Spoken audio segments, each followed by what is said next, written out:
Hi friends, welcome to Shivathmika creation.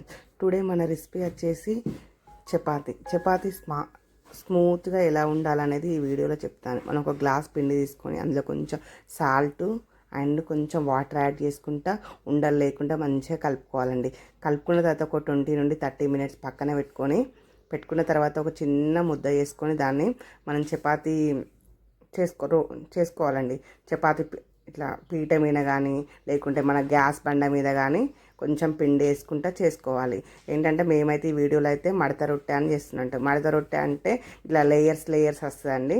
దాన్ని ఎలా వేయాలి అనేది ఇట్లా చూపిస్తున్నాం. ఓన్లీ కొనలోనే మనం కొంచెం పిండి వేసుకుంటా చపాతీ కూలతోటి ఓన్లీ కొనలోనే ఇట్లా రుద్దుతూ ఉండాలండి. రుద్దడం వల్ల ఏంటంటే కొంచెం స్మూత్గా వస్తుందండి, అలాగే సన్నంగా వస్తుంది, అది టేస్ట్గా బాగుంటుంది. అట్లానే మనం ఇట్లా పెనం మీద వేయంగానే ఒక బుగ్గలాగా వంగుతుందండి. బుగ్గలాగా వంగడం వల్ల ఏంటి యూజ్ అంటే మనం మార్నింగ్ చేసిన చపాతీలు కూడా ఈవినింగ్ వరకు కూడా స్మూత్గా ఉంటాయండి. దీన్ని చిన్నపిల్లలు తినడానికి కూడా ఈజీగా ఉంటుందండి. అలాగే ఈ వీడియో కనుక మీకు నచ్చినట్లయితే మా ఛానల్ని సబ్స్క్రైబ్ చేసుకోండి. అలాగే బెల్ ఐకాన్ నొక్కండి. మరిన్ని వంట వీడియోలు మేము చేసే వంటలు ప్రతి ఒక్కటి కూడా మీకు వస్తూ ఉంటాయండి. బెల్ ఐకాన్ నొక్కడం వల్ల యూజ్ అనేది అదేనండి. Thank you for watching.